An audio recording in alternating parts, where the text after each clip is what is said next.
Hello and welcome to the Premier League Darts Week 9 preview.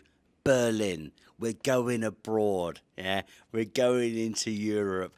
Proper European crowds. Listen, I'm not saying that like the UK crowds and Ireland crowds haven't been sensational because they've been top of the range. But just can't wait to see what the Germans have got in store for us. Littler still wearing that crown at the top of the table. Impressive display in Newcastle yet again. So many bits and pieces to go through. Preview the Premier League, some massive games coming up, and fingers crossed we will get Littler versus GEZZY Price if both of them win. It's been a few weeks. A lot has been said in the media. I've spoken to GEZZY. GEZZY said that Littler's not in his head. The record, it speaks for itself at the moment. And I'm pleased to say, joining me for this preview, a member of the Ball Hitters YouTube channel, an absolute, I'm going to say this, and his head might explode, his ego might explode, an absolutely, it's a 180 merchant as far as I'm concerned. Cool, calm, unbelievable form at the Oki as well. I'm jealous of his release. I'm jealous of his throw.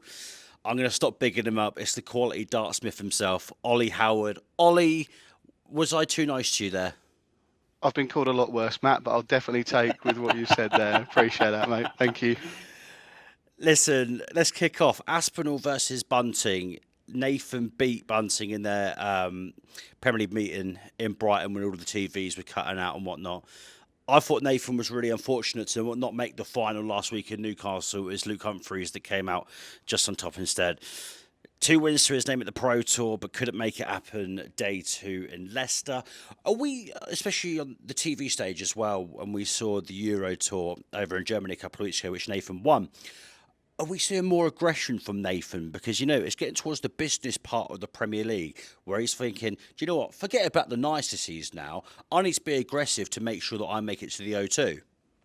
Yeah, absolutely. I think sort of before this Premier League started, a lot of questions were being asked around Nathan's involvement and inclusion in the Premier League. I think he wasn't in the best form sort of end of last year, start of this year, but as we've said in previous years, he kicks on when the Premier League gets into play. And I think now that we've got 8 weeks under the belt going into night 9 now, we're really starting to see better averages, better play from him coming through. I think over the past 2 or 3 weeks, like you say, with the Euro Tour, I've been really impressed with where his game is at now. And I think going forward, we can just expect more throughout this Premier League season.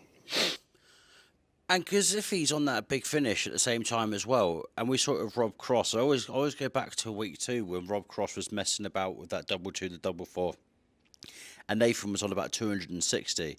There's a few people that you can back to get that ton plus average and really bully someone when they're down, and it's Nathan Aspinall. And I've said it over the last couple of weeks as well. He had his naysayers. I've spoken to Nathan about it as well. He doesn't like talking about it, but he's put a massive 2 fingers up to these people at the same time. Stephen Bunting, on the other hand, I'm really struggling. I've been struggling for the last couple of weeks to try and discuss something new, something fresh with Stephen, because of course he needs to get some wins under his belt if he wants to make it to the O2. But I think that is such a far stretch right now that it's completely out of the question. If it happens, then pigs might fly. I might wake up tomorrow morning and see a pig flying out the window. Still 0 wins to his name. An absolute 6-0 battering from Luke Littler last week. 6 wins across the Pro Tour over the last 2 days. I know people use the Pro Tour as practice, just getting a bit familiar again, a bit of competition, but it's not it's not the telly, it's not the TV. I didn't think we'd be here going into week 9, to be honest with you, but do you think it's going to get to a point where he's not even going to win a game this campaign, or do you actually think he's going to bounce back at some point? It's a difficult one. I think a lot of us probably wouldn't have said at the start of this Premier League, Stephen Bunting's going to be sitting on 0 points after 8 weeks. I think it's quite ludicrous. And especially with what you see his running average at the moment, I think it's around 97, 98 for the Premier League. And the fact he's not picked up a point is probably a little bit unjustified on his behalf, but it also just shows the quality in the Premier League this season.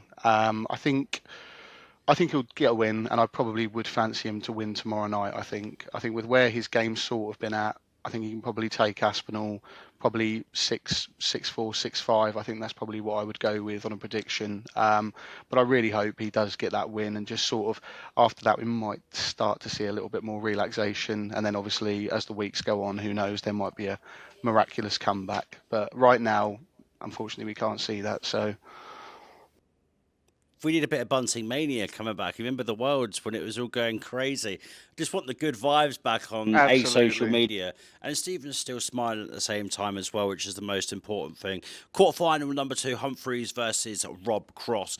Luke didn't feature in the Pro Tour this week. Was moving house from what I saw from his Instagram. Finalist last week, lost to Luke Littler. I did think that Luke was very lucky to get there, especially after the display that Nathan put up last week in Newcastle. Luke only has one win in his last 5 games against Crossy. Been moments recently where Luke, and he's spoken about not being satisfied with his play, but no Pro Tour this week. He's moved house. He has spoken about fatigue and how busy the schedule is. But do you reckon, we said this a couple of weeks ago, is he going to come back refreshed after he was going his Cardiff because he had a week off as well? Do you think it's going to be more the same from Luke Humphries, where he's potentially overthinking his trebles and his ton plus checkouts? Or, I mean, you've got to put a house move in there at the same time. You know, is he going to be fatigued, or is he going to be feeling fresh? I can't put my finger on it at the moment.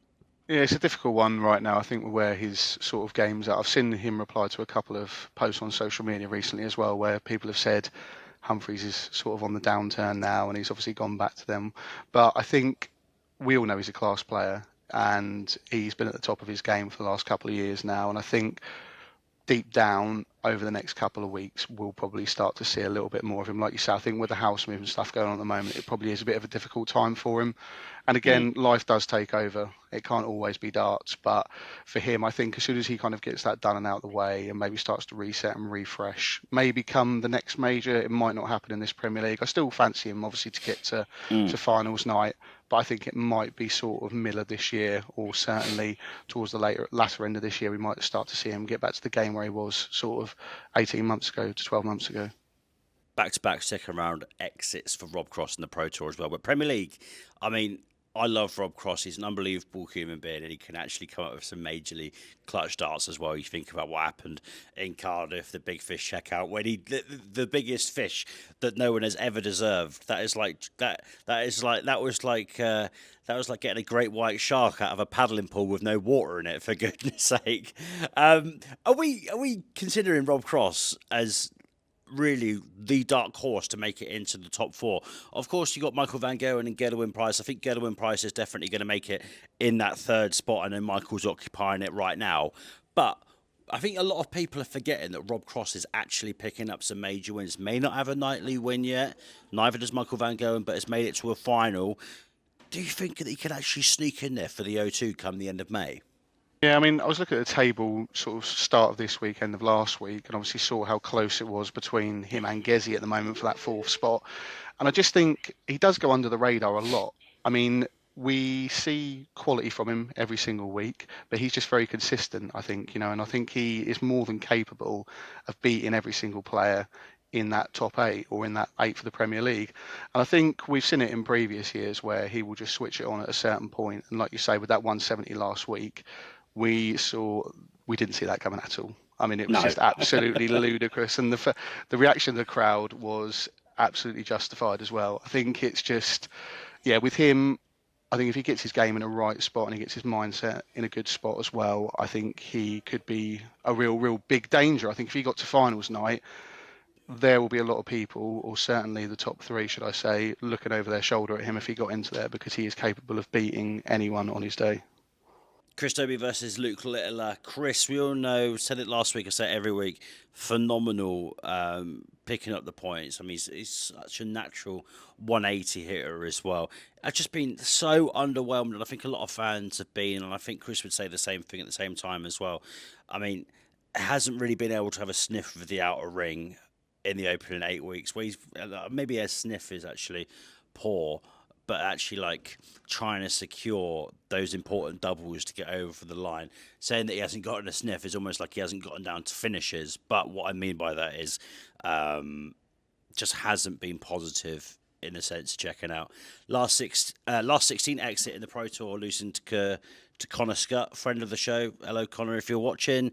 As we look ahead to the majors after the Premier League as well, how will Chris's form potentially dip from this poor season so far in the Premier League? I think, yeah, it's probably not the best for his confidence right now. I think, like you say, he's struggled quite a bit, and there's not really been that many games where it's been fairly close. I think it's been fairly dominant in a lot of the games that he's played in so far. And I think going into the rest of the season, we saw it last year. He's very good when it comes to the Players' Championships on the Pro Tour, on the backboards a lot of the time. And I think that for him, I think, is a big thing for his confidence. If his game's in a good place there, I think he can transfer that quite easily onto the TV stage. So going into the latter end of the year or sort of middle half of the year, I think we'll get a real good understanding of how his year could sort of turn out at the match play. I think in July. So when that comes around, obviously we'll have a few more Euro tours under the belt by that point, and Players Champs will be well underway, probably halfway through the season by that point. So I think from that moment onwards, I think it will probably give a good perspective of what the rest of his year may look like in terms of that. If he starts picking up form going into that sort of middle half of the year before the end of the year kicks in and the real business end starts, I think we'll get a good idea of where his form could be sort of come end of the year on that. Luke Littler, like I mentioned, still top spot in the Premier League on the telly at the moment. He's unstoppable. He's box office. I'm so glad that a lot of, even though you have to pay for PDC TV, some of your majors and lower level tournaments you get on ITV, and I'm so glad that we can watch it on terrestrial TV because the kid is insane, and that's nothing. That's not even a news clip. That's nothing new that I've just said. We all know it. People on Mars know it. Amazonian tribes that have never seen a television, they probably know about Luke Littler. Um, 6 wins across the 2 days at the Pro Tour, but I don't think Littler is probably too fussed about the Pro Tour at the same time as well. With, I mean, he probably just uses it as practice when he goes down to Leicester, and that's the right way that he should probably be because he knows that he hasn't got to bring the fire until he's in a major or in the Premier League, and when he's on telly in a Euro Tour at the same time as well. Night five, these two last met in the quarters in Brighton. Luke, from what we saw in those opening couple of legs in Brighton, was somewhat on the ropes against Chris Dobey. But from where Luke has gone in the last couple of weeks, I mean, like I mentioned with the kid being on fire, is he silencing Chris Dobey early doors? I think so, yeah. I think with the form he's been in recently and just with the overall ability we've seen from him since he came onto the big stage, little under 18 months ago, I Mm. really can't see any other result in this game, unfortunately. Luke is he's a once in a lifetime player, if I'm honest. I think we're starting to see the early era of sort of when MVG started to come onto the scene properly in sort of the early 2010s. Again, Littler's got a lot to do throughout his career, so for me to say that now, I'm sort of going off the performances I've seen so far. But I think for him tonight, like you say, Pro Tour is probably just a practice for him. When he gets onto the main stage, that's when he really kicks on, and he likes to flex his muscles and flaunt himself off. That's what he enjoys doing. And I think the not sort of arrogance, but the confidence and the cockiness he portrays on stage is what really gets him going. I think. So, yeah, I think for me tonight, Littler will probably bypass Dobey quite easily. I think I was thinking about this, and we mentioned about the Gerwen Price and Luke Littler record and the battle at the same time as well. Would you say that's currently the best matchup in darts, which hopefully we will get in the semi-final in Berlin as well? But if you had to put it down to, I mean, you got first versus second in the order of merit between Humphries and Littler, but for the sense of entertainment and the firepower, both of them wanting to win, is that now the biggest and best game in the world of darts at the moment? I think it's definitely not far off. I think you're probably right on that front. I think we've seen when Littler has played GEZZY in previous meetings, he seems to have the upper hand on him somehow, and he sort of seems to be the only one that can put a lead on Littler as such when they're playing. Mm. I don't know whether it's how GEZZY conducts himself on stage. Obviously, we've seen it in previous years. He does give it the big one quite a lot, and it has put previous players off. You go back to Anderson in the Grand Slam the first time. Obviously, GEZZY won his first major. I think I think it must be something to do with that. I don't know if it's like Littler likes to be the man on stage, and when he sees Gerwen doing that on stage and giving it the big into the crowd, and I don't know. It just seems to be for me. I think in terms of Is it a quality as case of? well. Is it a case of? Sorry to interrupt you.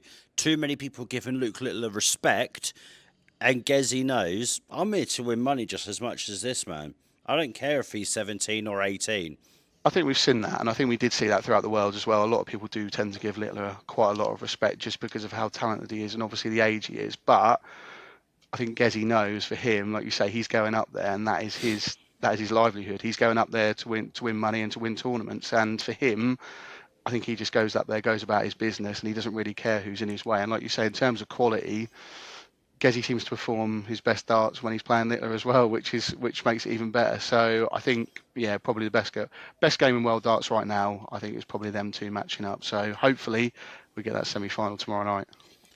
Right, the last quarter final, match four, MVG versus Gezzy Price. Michael hasn't picked up any darts since last week. No Pro Tour for him this week. The last player that said they didn't pick up any darts for a week was Luke Littler. Then he went to Cardiff and he hit an unorthodox 9 darter with a double 15.